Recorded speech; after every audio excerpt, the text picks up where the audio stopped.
தளபதி விஜய் ரசிகர்களுக்கெல்லாம் ஒரு பெரிய வேண்டுகோளை நான் வைக்கணும் அப்படின்னு விரும்புகிறேன்.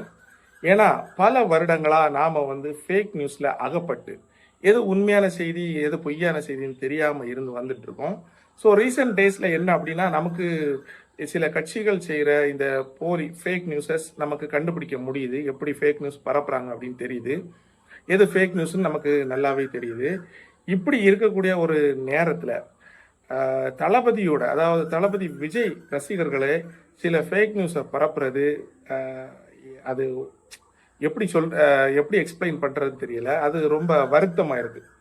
முதல்ல தளபதி ரசிகர்கள் பரப்பின ஃபேக் நியூஸ் என்ன அப்படின்னு சொன்னா, திரு சகாயம் ஐஏஎஸ் அவர்கள் விஜய் கூட இணைய போறாங்க அப்படின்னு ஒரு ஃபேக் நியூஸை பரப்புனாங்க.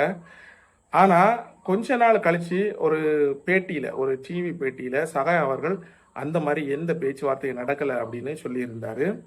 அதே மாதிரி தான் மறுபடியும் இப்போ ரீசன்ட் டேஸில் தளபதி ரசிகர்கள் அதிகமாக ஷேர் செஞ்ச ஒரு ஃபேக் நியூஸ், நடிகர் அர்ஜுன் விஜய் கட்சியில் சேர போகிறார் அப்படின்னு ஷேர் பண்ணாங்க. கடைசியில் பார்த்தா அது கடைசியில் இல்லை, அது ஃபஸ்ட்டு ஷேர் பண்ணும்போதே எனக்கெல்லாம் தெரிஞ்சிருச்சு இது ஃபேக் நியூஸ் தான் அப்படின்னு. ஆனால் கடைசியில் உண்மையாகவே அதை பற்றின நியூஸ் வந்துருச்சு. இது ஒரு பொய்யான தகவல் அப்படின்னு. ஆக்சுவலி நம்மளோட வேலை என்ன அப்படின்னு பார்த்தா ஃபேக் நியூஸஸை பார்த்து அதை மக்கள்கிட்ட உண்மையை வெளிச்சத்துக்கு கொண்டு வர்றது. இது ஃபேக் நியூஸ், இதை நம்பாதீங்க அப்படின்னு.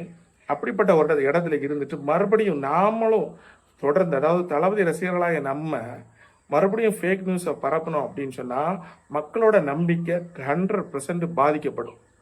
ஏன்னா சகாய ஐஏஎஸ்கிட்ட பேசினாங்க அப்படின்னு சொல்லிட்டு, அதே மாதிரி அர்ஜுன் வாராரு அப்படின்னு சொல்லிக்கிட்டு மக்கள் இதையெல்லாம் கவனிப்பாங்க. சாதாரண மக்கள் என்ன நினைப்பாங்க, இது உண்மையான நியூஸ் அப்படின்னு சொல்லிட்டு அவங்களுக்குள்ள ஒரு பரவசம் வரும். ஆனால் கொஞ்ச நாள் கழிச்சு நியூஸ் வருது, இல்லை இவங்க இந்த மாதிரி எந்த பேச்சுவார்த்தையும் நடக்கலை, அர்ஜுன் நடிகர் அர்ஜுன் கட்சியில் சேரல அப்படின்னு தெரியும் போது மக்கள் நினைப்பாங்க, என்னடா இவனுங்களுமா ஃபேக் நியூஸ் அனுப்ப ஆரம்பிச்சிட்டாங்க அப்படின்னு சொல்லிட்டு. ஸோ ஃபேக் நியூஸஸ் கட்சிக்கு ஆபத்து கிடையாது, ஆனால் மக்களுக்கு விருப்பம் இல்லாத ஒரு விஷயம். ஆல்ரெடி ஒரு கட்சின்னு திமுக தான் ஃபேக் நியூஸை பரப்புறதுல நம்பர் 1ல இருக்குது. வாட்ஸ்அப் மூலமாக இது வெளியில் யாருக்கும் தெரியாது. ஆனால் அது நமக்கு பிடிக்காது எல்லாருக்கும். அதே மாதிரி தளபதி ரசிகர்களுக்கு ஃபேக் நியூஸ் பரப்பினாலும் பிடிக்காது அப்படிங்கிறது எல்லாரும் ஏற்றுக்கொள்ளக்கூடிய விஷயம். அதனால வருங்காலத்தில் தயவு செஞ்சு தளபதி ரசிகர்கள் யாரும் ஃபேக் நியூஸை பரப்பாதீங்க. அடுத்தது ஒரு முக்கியமான விஷயம், வேல்முருகன் பேசியிருந்தது. இவ்வளோ நாளாக கோமாவில் இருந்திருப்பாங்க போல. ஏன்னா தளபதி விஜய் அரசியலுக்கு வர்றதுக்கு முன்னாடியே இந்த கல்வி விருது விழா கொடுக்க ஆரம்பிச்சிட்டாரு. அப்பெல்லாம் யாருக்கும் எந்த பிரச்சனையும் கிடையாது.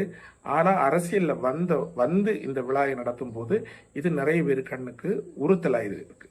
இது முழுக்க ஒரு அரசியல் நாகரிகமற்ற செயல் அப்படின்னு நான் தெரிவிச்சுக்கிறேன்.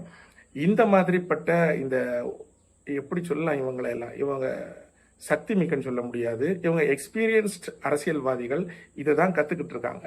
ஸோ மாற்றம் தேவை, புதுசாக ஒரு ஆள் தேவைன்னு சொல்லும்போது அவனுக்கு என்ன எக்ஸ்பீரியன்ஸ் இருக்குன்னு கேள்வி கேட்குற கொத்தடிமைகள்கிட்ட நான் சொல்கிறேன், இதுதான் உங்கள் எக்ஸ்பீரியன்ஸா? திமுக கொத்தடிமைகளை யோசித்து பாருங்க. உங்கள் அமைச்சர்கள் பேசுறதெல்லாம் ஒரு எக்ஸ்பீரியன்ஸா? இப்படி கேவலமாக பேசுறதுக்கெல்லாம் ஒரு எக்ஸ்பீரியன்ஸ் தேவை அப்படிங்கிறத யோசிக்கணும்.